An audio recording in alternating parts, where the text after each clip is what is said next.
त्यांच्याबरोबर आहोत. आपण नेहमीच चांगल्या माणसांबरोबर असलं पाहिजे आणि प्रत्यक्ष भेटून बोलायचं होतं त्याच्याशी, मुलाशी. त्यामुळे भेटलो, बोललो आणि न्यायाच्या गोष्टी तर होत राहतीलच, व्हायलाच पाहिजेत, लवकर होतील अशी अपेक्षा ठेवूयाच आपण. पण त्या पलीकडे आम्ही काही विचार करतोय की संतोष कसा म्हणजे त्याचं चांगुलपण कसं टिकवायचं आणि काय संदर्भात करायचं त्याचं आत्ताच काय बोलत नाही, पण संतोष राहील आमच्याबरोबर, हे सगळं सगळ्यांबरोबर. हे प्रकरण तुम्ही ऐकलं किंवा बघितलं असाल, आज भेट पण झाली प्रत्यक्षात.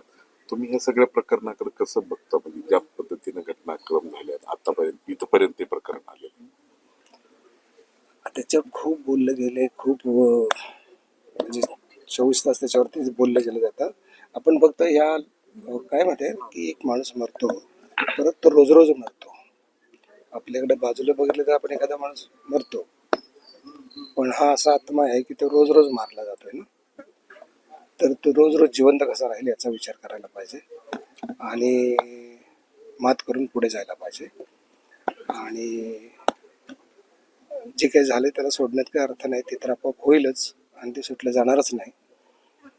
तर ते लवकरात लवकर त्याचा न्याय व्हावा आणि एक त्यातून बाजूला होऊन पुढे जायला पाहिजे, बस. उद्या अजितदादा पण इथल्या दौऱ्यावर आहेत. आज तुम्ही भेट घेताय, ह्या भेटीविषयी तुम्ही दादांना काही बोलणार किंवा काही चर्चा होऊ शकते तुमची?